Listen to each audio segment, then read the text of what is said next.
7 मार्च 2023 ते 7 मार्च 2025 2 वर्षामध्ये या बागेला आता ही जी कटिंग झाली आहे ही चौथी कटिंग आहे. 3 बहर संपून गेलेले आहेत. तरकारी पिकाला लाजवेल असं हे पिंक तैवान पेरूचं पीक आहे.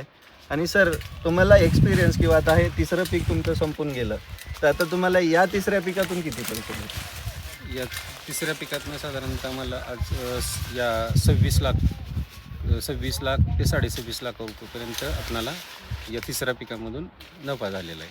म्हणजे पूर्ण आपण जे 3 पिकं घेतली आत्तापर्यंत, हे चौथी कटिंग आहे, तर या 3 पिकामधून तुम्हाला ह्या 3300 झाडामधून किती पैसे मिळतील? साधारणतः मी 80 ते 85 लाखाच्या मध्ये 2 वर्षामध्ये ह्या 2 एकरामधून खोटं बोलत नाही आहे खोटं कशाला जे आहे ते कृष्णाची शपथ घेऊन तर आधी पण सांगितले, आत्ता पण सांगतो. इथं तुम्ही बघा, आता छाटणी घेतल्यानंतर किती खाली फांद्या पडलेल्या आहेत आणि पूर्ण बेड म्हणजे जो खड्डा असतो 2 बेडच्या मध्ये झालेला, तो गच्च भरून वरती फांद्या आल्यात. म्हणजे झाडाची क्वालिटी काय असेल, बाग तर तुम्ही कायमस्वरूपी बघतच आलात. हे आहे पिंक तैवानचं पीक, हे आहे पेरूचं पीक.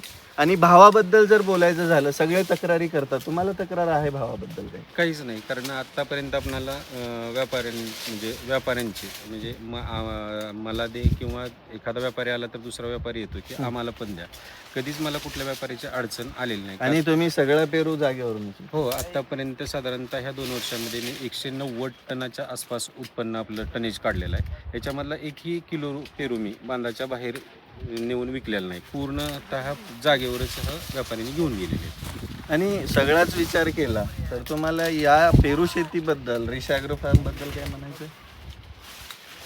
आता याच्या अगोदरही म्हणलेलंच आहे की बाबा, म्हणजे रिश ॲग्रोमुळं किंवा सरांमुळं जे काय म्हणजे उत्पन्नाचा स्रोत एक वेगळा, की माझा दृष्टिकोन शेतीकडे बघण्याचा पहिला असा होता की एक आपण म्हणजे काय म्हणतो दुय्यम घटक म्हणून शेतीच्या म्हणजे शेतीकडे उत्पन्नाकडं मी बघत होतो. पण असं झालं की रिश ॲग्रोबरोबर जुळल्याबरोबर किंवा तुमच्याबरोबर मी ज्यावेळेस म्हणजे तुमच्या सानिध्यात येऊन काम करायला लागलो, ते आता मला असं झालं की माझी ही शेती हा मुख्य घटक किंवा मुख्य स्रोत असं मला आता वाटायला लागलेलं आहे. शेती म्हणजे तुमचे वडील म्हणजे अण्णा आत्ताच मला बोलून गेले, म्हटले सगळा खर्च करून 20,000 रुपये वर्षाला राहायचे आहे ह्या शेतीमधून आणि आता लाखाने पैसा राहतोय.